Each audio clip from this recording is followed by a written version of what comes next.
آمنت باللہ صدق اللہ مولانا العظیم وبلغنا رسولہ النبی الکریم الامین۔ میرے پیارے دوستو، السلام علیکم ورحمۃ اللہ وبرکاتہ۔ آج ہم انشاءاللہ حضرت علی المرتضیٰ شیر خدا رضی اللہ تعالی عنہ کے متعلق کچھ باتیں کریں گے۔ حضرت علی المرتضیٰ شیر خدا رضی اللہ تعالی عنہ آپ بچوں میں سب سے پہلے ایمان لانے والے اور حضور اکرم صلی اللہ علیہ وآلہ وسلم کی کفالت میں رہنے والے۔ جس وقت حضور اکرم صلی اللہ علیہ وآلہ وسلم نے اپنی برادری کے تمام افراد کو اکٹھا کیا اور اکٹھا کر کے انہیں دین کی دعوت دی اور اپنی نبوت کا اعلان کیا، آپ کے خاندان کے سارے لوگوں نے آپ کی مخالفت کی۔ اس وقت حضرت علی المرتضیٰ شیر خدا رضی اللہ تعالی عنہ جو کہ بچے تھے، انہوں نے اسی وقت آپ کی دعوت قبول کر لی اور دین اسلام میں داخل ہو گئے۔ اس وقت آپ کی عمر مبارک تقریباً 10 سال کے۔ اس کے بعد حضور اکرم صلی اللہ علیہ وآلہ وسلم پہ جتنے بھی امتحان آتے رہے، ان تمام امتحانات میں حضرت علی المرتضیٰ شیر خدا رضی اللہ تعالیٰ عنہ حضور اکرم صلی اللہ علیہ وآلہ وسلم کے ساتھ تھے، پورا ساتھ دیا اور الحمدللہ تمام کی تمام ان امتحانوں میں نہ صرف پورے اترے بلکہ کامیابی سے ہمکنار ہوئے۔ اللہ تعالیٰ نے انہیں بہت سے ذاتی اور بہت سے شخصی فضائل عطا فرمائے تھے، اور وہ فضائل ایسے جو اور کسی کے حصے میں نہیں آ سکے۔ حضور اکرم صلی اللہ علیہ وآلہ وسلم نے حضرت علی المرتضیٰ شیر خدا رضی اللہ تعالی عنہ کے متعلق ارشاد فرمایا، من کنت مولاہ فعلی مولاہ، جس کا میں مولا ہوں اس کے علی بھی مولا ہے۔ ابھی یہ آپ کی ایسی شخصی خصوصیت ہے جو آپ کے علاوہ کسی کو نصیب نہیں ہوئی۔ جب یہ والا اعلان ہوا تو صحابہ اکرام نے آپ کو جا کے مبارکباد دی۔ ان مبارک دینے والوں میں حضرت سیدنا عمر فاروق رضی اللہ تعالی عنہ بھی شامل تھے۔ مسجد نبوی میں تشریف لائے اور آ کے حضرت علی المرتضیٰ شیر خدا رضی اللہ تعالی عنہ کو مبارکباد دی۔ اب مولا کا لفظ قرآن پاک میں بھی مختلف جگہوں پہ استعمال ہوا ہے، جس طرح سورہ بقرہ کی آخری آیت میں انت مولانا فانصرنا علی القوم الکافرین، انت مولانا، اللہ تعالیٰ کی صفت ہے مولا، اللہ کی صفت ہے مولا۔ تو اللہ کی صفتیں بندے میں ہو سکتی ہیں، وہ صفتیں جن میں مبالغہ نہ ہو۔ تو مولا ایک ایسی صفت ہے جس میں مبالغہ نہیں ہے، تو یہ اللہ کی صفت ہے، یہ بندے میں موجود ہے۔ اور حضور اکرم صلی اللہ علیہ وآلہ وسلم نے حضرت علی کرم اللہ وجہہ کو فرمایا، جس کا میں مولا ہوں اس کا علی مولا ہے۔ اب مولا کے معنی مختلف معنی ہیں، جن میں دوست کا بھی مطلب ہے اور مولا کا مطلب آقا کا بھی ہے، مولا کے معنی غلام کے بھی ہیں۔ اب حضور اکرم صلی اللہ علیہ وآلہ وسلم کے لیے اگر اس کو دوست کا معنی لیا جائے تو آپ دوست کے معنی میں جس کے رسول اللہ صلی اللہ علیہ وآلہ وسلم دوست ہیں، حضرت علی المرتضیٰ بھی اس کے دوست ہیں۔ اگر اس کو آقا کے معنی میں لیا جائے تو جس کے حضور اکرم صلی اللہ علیہ وآلہ وسلم آقا ہیں، اس کے حضرت علی کرم اللہ وجہہ بھی آقا ہیں۔ تو یہ آپ کی ایک شخصی خصوصیت ہے جو اور کسی صحابی کو نہیں مل سکی۔ تو یہ شخصی خصوصیات اور بہت سے لوگوں کے لیے ہیں۔ حضرت علی رضی اللہ تعالی عنہ نے حضور اکرم صلی اللہ علیہ وآلہ وسلم کی زندگی میں ہر موقع پہ آپ کے ساتھ کھڑے ہوئے، جن میں سے ایک دو مواقع کا ذکر بہت ضروری میں سمجھتا ہوں۔ ایک موقع ہجرت کرنی تھی، نکل گئے اور 3 راتیں غار ثور میں گزار کے اس کے بعد مدینہ منورہ کو روانہ ہو گئے، اور حضرت علی المرتضیٰ رضی اللہ تعالی عنہ کو آپ نے ارشاد فرمایا کہ رات کا وقت تھا، آدھی رات کے بعد آپ وہاں سے نکلے، تو حضرت علی کو فرمایا کہ تم میرے بستر پہ لیٹ جاؤ، ادھر سو جاؤ، اور کل جو لوگوں کی امانتیں میرے پاس رکھی ہیں وہ لوگوں کو واپس کر کے تو تم بھی مدینہ منورہ آ جانا۔ تو حضرت علی المرتضیٰ شیر خدا رضی اللہ تعالی عنہ کہتے ہیں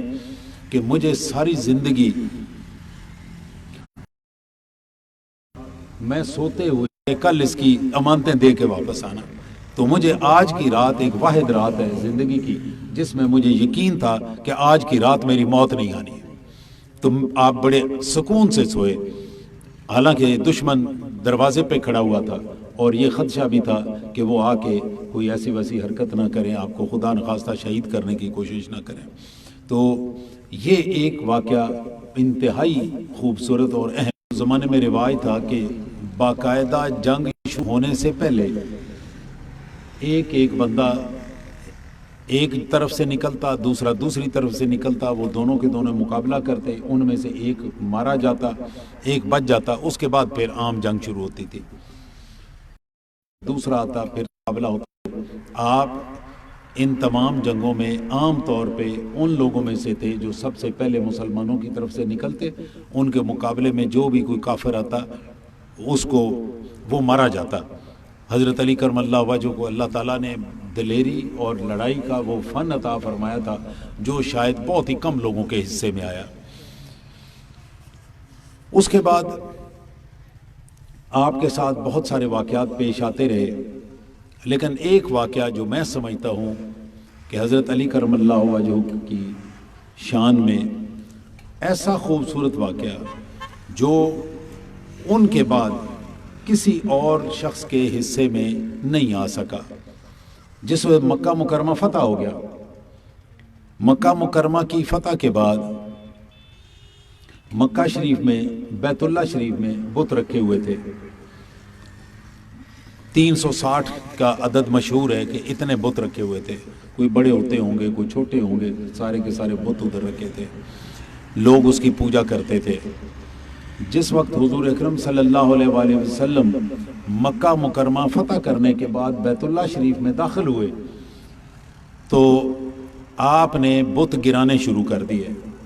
اب کچھ بت جو تھے وہ کافی اونچے رکھے ہوئے تھے، وہاں تک ہاتھ نہیں پہنچا، تو آپ نے حضرت علی کرم اللہ وجہ کو فرمایا کہ علی تم میرے کندھوں پہ کھڑے ہو جاؤ، اور میرے کندھوں پہ کھڑے ہو کے اور اوپر سے جو دور بت رکھے ہوئے ہیں وہ تم نیچے گراؤ۔ حضرت علی کرم اللہ تعالی وجہ حضور اکرم صلی اللہ علیہ وآلہ وسلم کے کندھوں پہ سوار ہوئے، کندھوں پہ کھڑے ہوئے، آپ اٹھ کے کھڑے ہو گئے، اور حضرت علی کرم اللہ وجہ اوپر دیکھ کے تو ان کو بتوں کو گرانا شروع ہوئے۔ جب آپ بت گرانا شروع ہوئے تو ایک جگہ پہ جا کے آپ نے حضور اکرم صلی اللہ علیہ وآلہ وسلم سے عرض کیا کہ یا رسول اللہ صلی اللہ علیہ وسلم، آپ کے کندھوں پہ کھڑے ہوئے، اگر آپ مجھے اجازت دیں تو میں یہاں سے کھڑے کھڑے عرش کے کنگروں کو بھی پکڑ لوں، عرش کے کنگروں کو پکڑ لوں، کہ اللہ تعالیٰ نے سرکار دو عالم صلی اللہ علیہ وآلہ وسلم کی اس سنگت کے صدقے آپ کو وہ چیزیں دکھائیں جو عرش کے اوپر تھیں، جن کو حضرت علی کرم اللہ وجہ ہاتھ ڈال سکتے تھے۔ فرمایا کہ مجھے اگر آپ اجازت دیں تو میں یہاں بیٹھے بیٹھے آپ کے کندھوں پہ کھڑے عرش کے کنگروں کو ہاتھ لگا لوں، یہ بت تو بہت نزدیک ہے میرے سامنے۔ تو یہ میں سمجھتا ہوں کہ حضرت علی کرم اللہ تعالیٰ وجہ کی ایک بہت بڑی خصوصیت ہے۔ اس کے بعد آپ کی زندگی میں بڑے بڑے اہم موقع آئے جبکہ حضور اکرم صلی اللہ علیہ وآلہ وسلم نے آپ کو کئی ایک بشارتیں دی۔ آپ ان 10 صحابہ میں موجود ہیں جن صحابہ کو حضور اکرم صلی اللہ علیہ وآلہ وسلم نے جنت کی بشارت دی۔ آپ کو جنت کی بشارت، جن 10 صحابہ کو جنت کی، یہ نہیں کہ 10 کے علاوہ اور کسی کو، اور بھی بہت سارے لوگوں کو جنت کی بشارت دی، لیکن ان 10 لوگوں کو اکٹھی جنت کی بشارت ملی۔ ابو بکر فی الجنہ، عمر فی الجنہ، عثمان فی الجنہ، علی فی الجنہ، آگے اسی طرح باقی صحابہ اکرام کے، حضرت عبد الرحمن بن عوف، حضرت سعد بن سعید، حضرت طلحہ، حضرت زبیر بن عوام، ابو عبیدہ ابن الجراح، یہ سارے کے سارے 10 صحابہ کو آپ نے جو جنت کی بشارت دی، ان میں سیدنا علی المرتضیٰ شیر خدا رضی اللہ تعالیٰ عنہ بھی شامل ہیں۔ تو آپ قطعی جنتی ہیں، کیونکہ حضور اکرم صلی اللہ علیہ وسلم نے آپ کو جنت کی بشارت عطا فرمائی ہے، تو آپ ہمارے نزدیک قطعی جنتی ہیں، ان لوگوں میں جن کے جنتی ہونے میں کوئی شک نہیں ہے۔ میرے پیارے دوستو، حضرت علی کرم اللہ وجہ کے لیے کچھ مواقع ایسے تھے جو زندگی کے بڑے مشکل مواقع تھے، ان میں 2 موقع میں سمجھتا ہوں ایسے تھے جو حضرت علی کرم اللہ تعالی وجہ کے لیے فیصلہ ان میں بڑا مشکل تھا۔ ایک جنگ جمل کا واقعہ اور ایک جنگ صفین کا واقعہ، کہ حضرت عائشہ صدیقہ رضی اللہ تعالی عنہ حضرت عثمان رضی اللہ تعالی عنہ کے قتل کے لیے، ان کے مقتولین کے حساب کتاب کے لیے آپ کے سامنے آئیں، تو حضرت علی کرم اللہ وجہ آپ نے اس کے ساتھ حضرت عائشہ صدیقہ رضی اللہ تعالی عنہ ان کے ساتھ جنگ جمل یہ ہوئی۔ حضرت علی کرم اللہ وجہ حضرت عائشہ صدیقہ رضی اللہ تعالی عنہ، جو کہ اللہ کے حکم کے مطابق ان کی ماں بنتی تھی، وہ ان کی کسی لحاظ سے اہانت یا ان کی کسی لحاظ سے ایسی کوئی بات نہیں کرنا چاہتے تھے کہ جس کی وجہ سے ان کو تکلیف ہو۔ تو حضرت علی کرم اللہ وجہ نے انتہائی احترام کے ساتھ اور انتہائی خوبصورتی کے ساتھ حضرت عائشہ صدیقہ رضی اللہ تعالی عنہ جس اونٹنی پہ سوار تھیں، اس اونٹنی کی ٹانگیں کاٹی،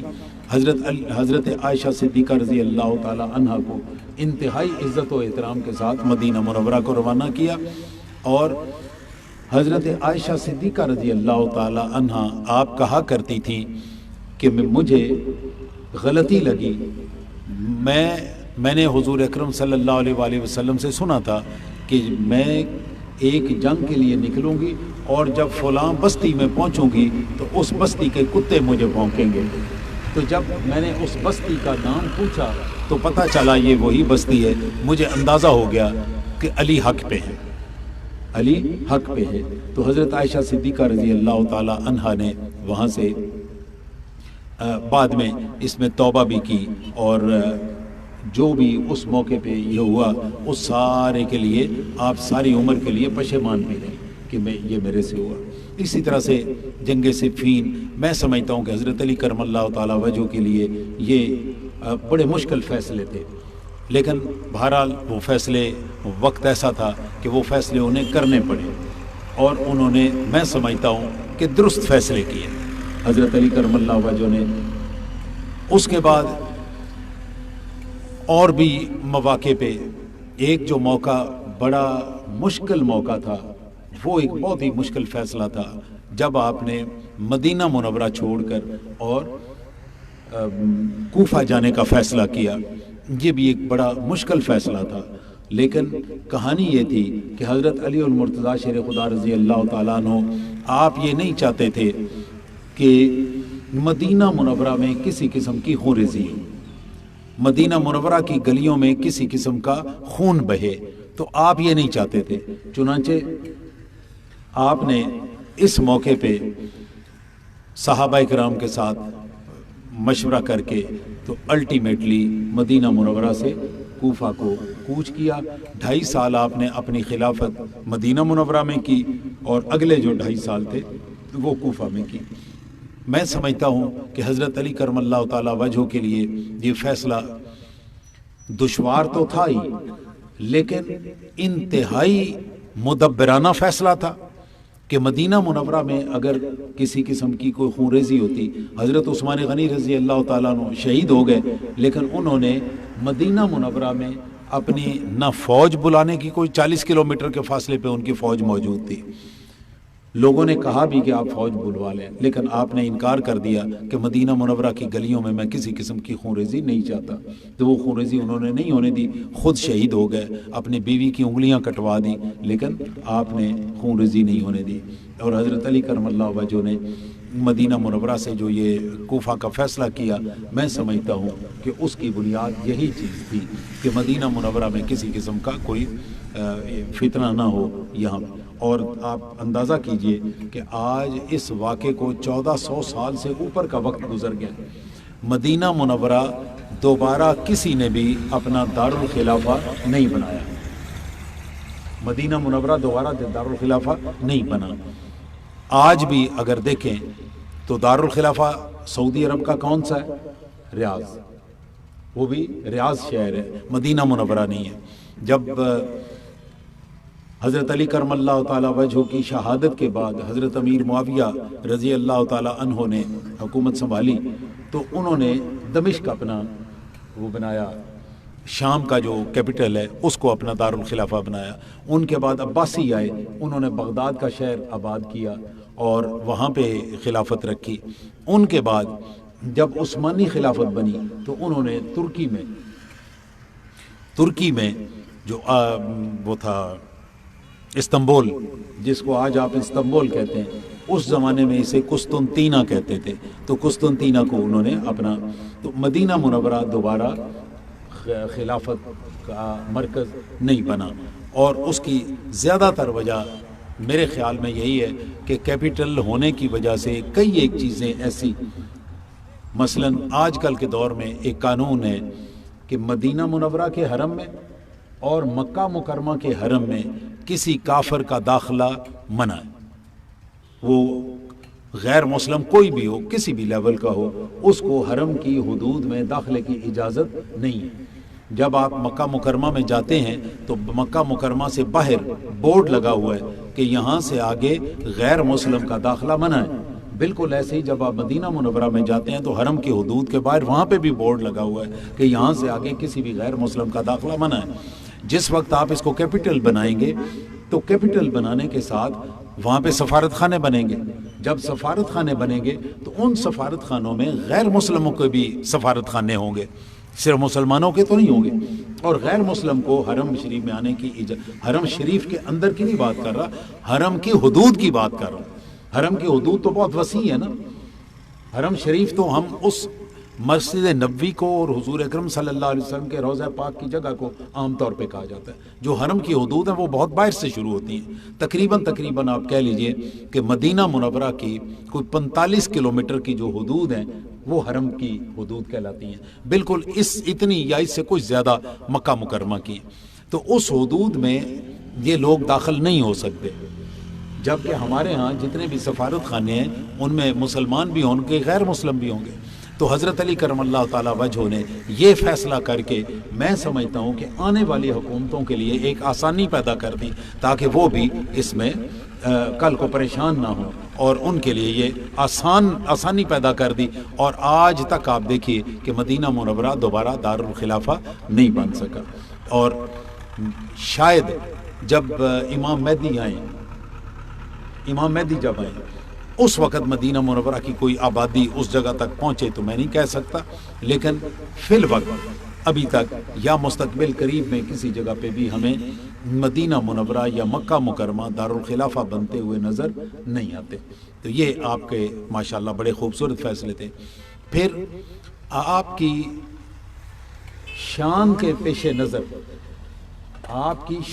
پیش نظر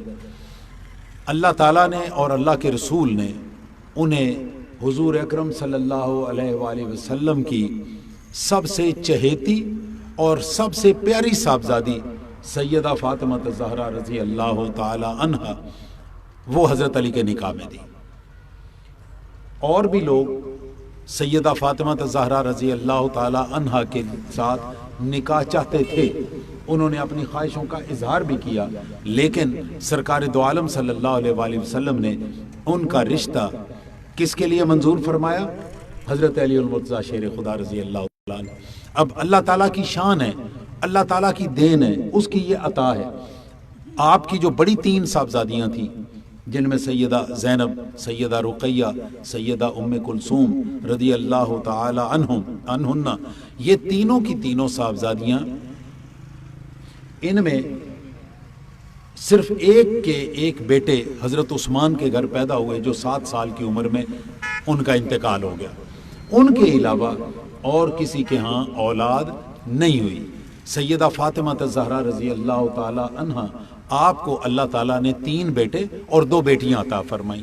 ان میں بڑے جو تھے حضرت حسن تھے، دوسرے حضرت حسین تھے، اور تیسرے حضرت محسن تھے۔ حضرت محسن بچپن میں ہی چھوٹے ہی تھے تو بیمار ہوئے اور ان کا انتقال ہو گیا۔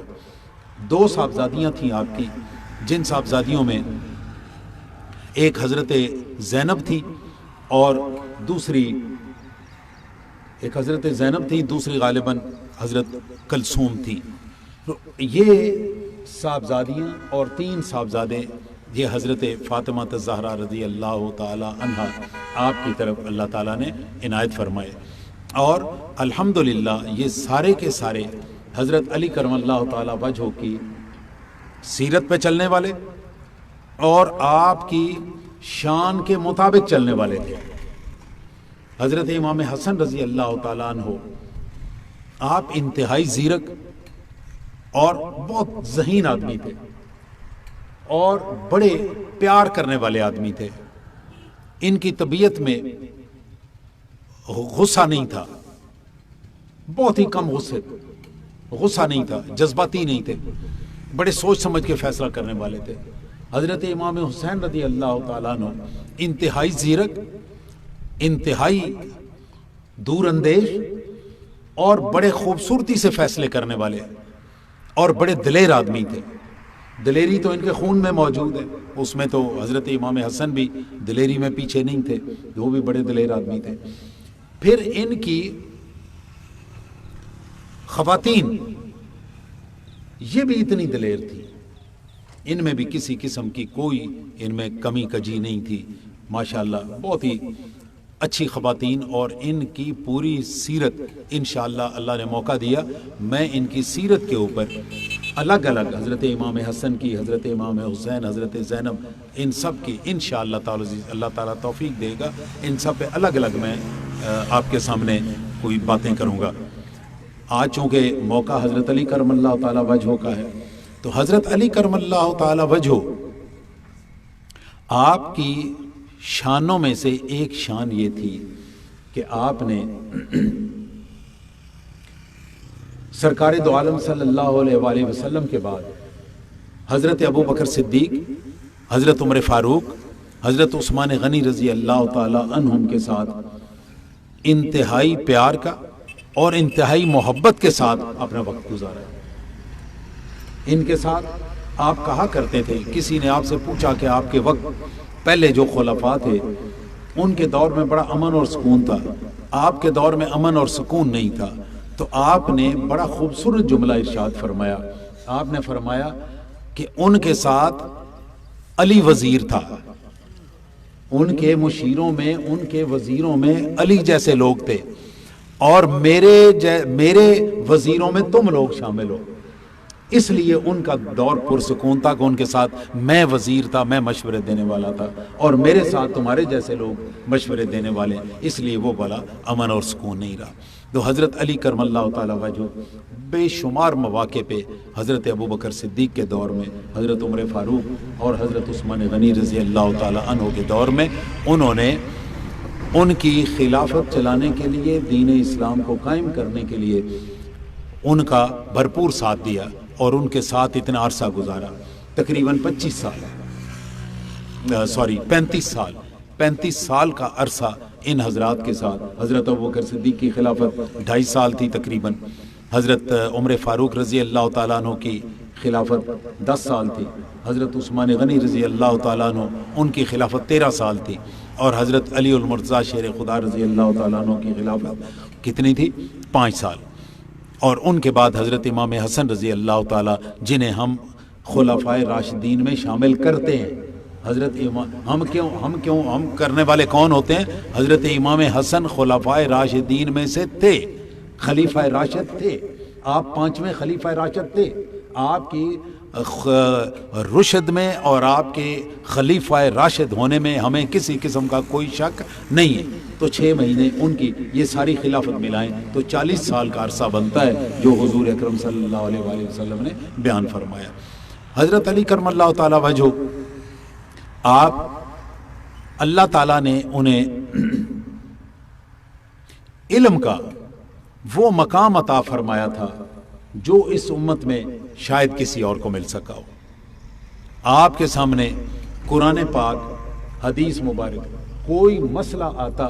آپ اس مسئلے کو واضح کر کے بیان کرتے۔ حضرت علی کرم اللہ تعالیٰ، ایک دفعہ حضرت عمر فاروق رضی اللہ تعالیٰ عنہ، آپ کو کوئی مسئلہ درپیش تھا، آپ نے کوئی چیز بتائی، حضرت علی کرم اللہ وجہ کو پتہ چلا تو آپ تشریف لائے اور آ کے حضرت عمر سے کہا کہ یہ جو مسئلہ آپ نے بتایا ہے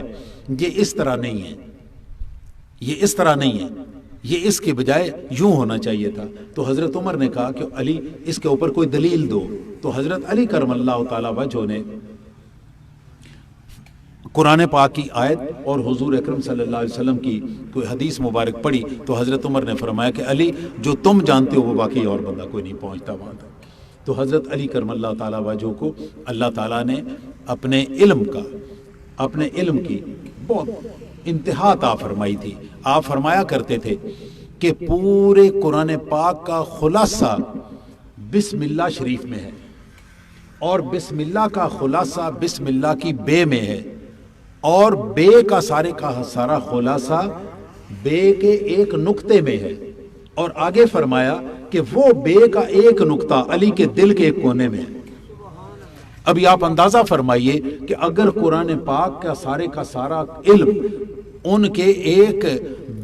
کونے میں ہے تو پورے کا پورا علم اللہ اور اس کے رسول کی معرفت کا علم ان کے سینے میں کتنا ہوگا، اس کا کوئی اندازہ کر سکتا ہے۔ تو حضرت علی کرم اللہ تعالیٰ وجہ، آپ واقعی علم کا دروازہ تھے۔ مجھے کبھی بھی اس میں شک نہیں رہا، کبھی میرے وہم و گمان میں بھی یہ بات نہیں گزری کہ حضرت علی کرم اللہ وجہ علم کے شہر کے دروازے نہیں ہیں۔ وہ سرکار دو عالم صلی اللہ علیہ وسلم علم کا شہر ہے۔ اور یہ بھی ذہن میں رکھیے، حضرت علی کرم اللہ تعالیٰ وجہ، یہ اب میں ایک طریقت کی بات آپ کے سامنے بیان کرنے لگا ہوں، اور وہ یہ ہے کہ جس بندے نے ولایت لینی ہے، جس بندے نے ولایت حاصل کرنی ہے، جب تک حضرت علی کرم اللہ تعالی وجہ کی طرف سے اس کی منظوری نہیں، اس کی ولایت مقبول نہیں۔ یہ میں طریقت کی بات کر رہا ہوں، باطنی دنیا کے لوگوں کا یہ فتویٰ ہے۔ آپ کسی بھی سلسلے سے ہیں، ہم نقشبندی ہیں، ہمارا سلسلہ سیدنا ابو بکر صدیق رضی اللہ تعالیٰ عنہ سے ملتا ہے، اس میں ہمیں کوئی شک نہیں ہے، ہمارا سلسلہ سیدنا ابو بکر صدیق رضی اللہ تعالیٰ عنہ سے ملتا ہے۔ لیکن حضرت ابو بکر صدیق اور حضرت علی المرتضیٰ رضی اللہ تعالیٰ عنہ، آپ دونوں کی باطن اس طرح سے ہیں کہ حضرت ابو بکر صدیق رضی اللہ تعالیٰ عنہ کے سلسلے میں ولایت قبول کرنے کے لیے حضرت علی کرم اللہ وجہ جب تک مہر نہیں لگاتے اسے حضرت ابو بکر بھی قبول نہیں کرتے، حضرت ابو بکر صدیق بھی اسے قبول نہیں کرتے، جسے حضرت علی المرتضیٰ شیر خدا رضی اللہ تعالیٰ عنہ قبول نہیں کرتے۔ آپ قبول کریں گے تو پھر حضرت ابو بکر صدیق رضی اللہ تعالیٰ عنہ اس پہ مہر لگائیں گے، اور جب ان کی مہریں لگیں گی تب رسول اللہ صلی اللہ علیہ وآلہ وسلم کی مہر لگے گی۔ تو میرے پیارے دوستو، یہ سلسلے اب حضرت علی المرتضیٰ شیر خدا رضی اللہ تعالیٰ عنہ سے 3 سلسلے نکلتے ہیں، طریقت کے 4 میں سے 3 سلسلے سیدنا علی المرتضیٰ شیر خدا رضی اللہ تعالیٰ عنہ سے، چشتیہ، قادریہ اور سہروردیہ۔ یہ 3 سلسلے کہاں سے جاری ہوتے ہیں؟ سیدنا علی المرتضیٰ شیر خدا رضی اللہ تعالیٰ عنہ سے شروع ہوتے ہیں، اور نقشبندیہ سلسلہ سیدنا ابو بکر صدیق رضی اللہ تعالیٰ عنہ سے وہاں سے شروع ہوتا ہے۔ اور میں آگے آخری بات کرتا ہوں، حضرت علی کرم اللہ تعالی وجہ، آپ کے صاحبزادگان حضرت امام حسن اور سیدنا امام حسین رضی اللہ تعالی عنہما، یہ دونوں کے دونوں آسمان معرفت کے چاند ہیں، دونوں کے دونوں، دونوں ہستیوں کا اپنا ایک مقام ہے۔ اللہ تعالیٰ نے حضرت امام حسن رضی اللہ تعالی عنہ کے بعد حضرت امام حسین رضی اللہ تعالی عنہ کا انتخاب ہوا، اور جتنی بھی باطنی دولتیں تھیں وہ اسی طرح، یہ نہیں کہ باقی خاندان میں نہیں گئی، باقی خاندان میں بھی گئی، لیکن ان کو ان کا سربراہ اور ہیڈ اللہ تعالیٰ نے مقرر فرمایا۔ حضرت امام حسن رضی اللہ تعالیٰ عنہ کے بعد حضرت امام حسین، اور حضرت امام حسین رضی اللہ تعالیٰ عنہ کی شہادت کے بعد آپ کے صاحبزادے امام زین العابدین، اور پھر ان کے صاحبزادے امام محمد باقر، پھر ان کے صاحبزادے حضرت امام جعفر صادق،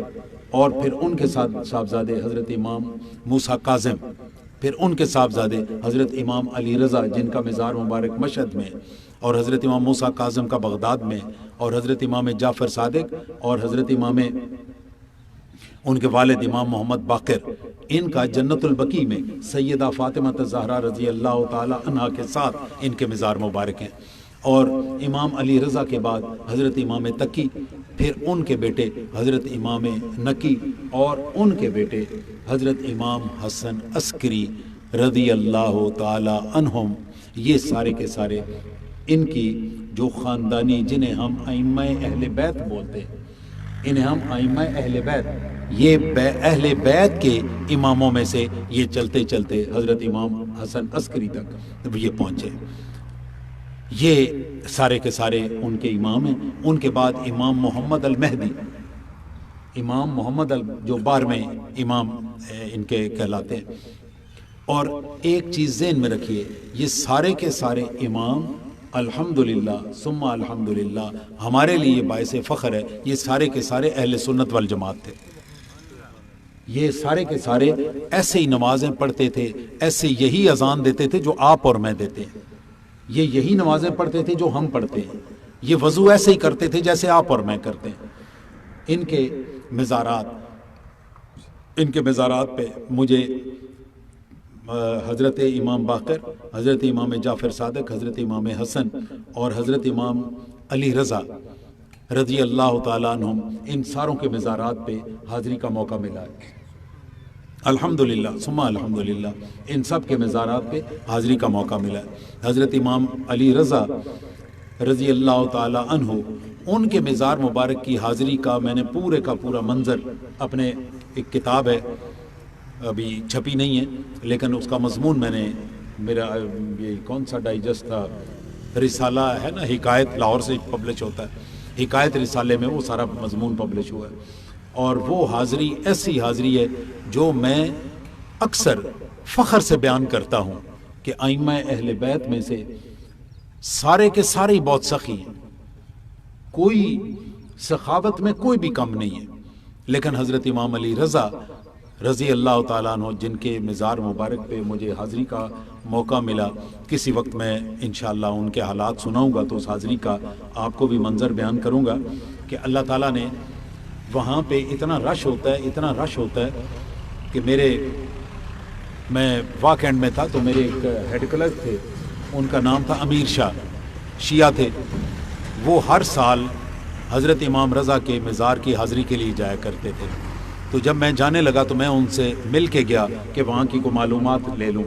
تو انہوں نے مجھے بتایا کہ میں 8 سال ہو گئے مجھے جاتے ہوئے، ہر سال وہاں جاتا ہوں، لیکن 8 سال میں آج تک میں مزار مبارک تک نہیں پہنچ سکا، اتنا رش ہوتا ہے، اتنا رش ہوتا ہے، لاکھوں، یہ میں لاکھوں روایتاً نہیں کہہ رہا، میں بندوں کا، بھی آپ بیٹھے ہوئے ہیں نا، تو میں ادھر بیٹھے بیٹھے ایک میرا گنتی کا حساب ہے کہ آپ کتنے لوگ ہیں، ہمارے عرس پہ کتنے بندے ہوتے ہیں، میرا گنتی کا ایک حساب ہے، میں وہ گنتی کر، میں نے وہاں پہ اس گنتی کے حساب سے، اور وہ کوئی ان کے عرس کا یا کوئی خاص ایسا موقع نہیں تھا، ایک عام شام کا موقع تھا، شام کا وقت تھا، ہم نے مغرب کی نماز وہاں پہ پڑھنی تھی، تو ہم وہاں پہنچے، تو میرا اس وقت کا اندازہ ہے کہ جس وقت ہم داخل ہوئے ہیں ان کے مزار مبارک کے احاطے میں، میرا اندازہ یہ ہے کہ جس سائیڈ سے ہم داخل ہوئے ہیں اس سائیڈ پہ کم از کم 1 لاکھ سے لے کر 1.25 لاکھ بندہ اس سائیڈ پہ موجود تھا، جس سائڈ پہ آگے مسجد ہے ان کے روضہ پاک کے دوسری طرف، ابھی میں اس سائڈ پہ نہیں جا سکا۔ اللہ تعالیٰ نے اتنے رش میں سے میرے حال پہ یہ کرم نوازی فرمائی کہ مجھے پتہ ہی نہیں، میں چلتا چلتا چلتا چلتے آگے دروازے بند ہو گئے، میں نے دیکھا کہ میں آپ کے مزار شریف پہ کھڑا ہوں۔ کوئی بات پوچھنا چاہتے ہوں تو آپ پوچھ سکتے ہیں۔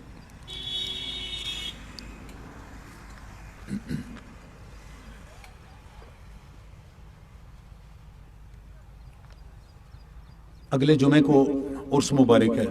میں نے پچھلی دفعہ بتایا تھا کہ عرس مبارک ایک ہی ہوتا ہے، کوئی اور کوئی دوسرا عرس مبارک نہیں ہوگا۔ میں اس کی شیڈول تھوڑا سا 11 تاریخ کو عرس شروع ہونا ہے، محفل ہوگی، اس تیسری محفل میں بھی شامل ہوں گے، اور تیسری محفل میں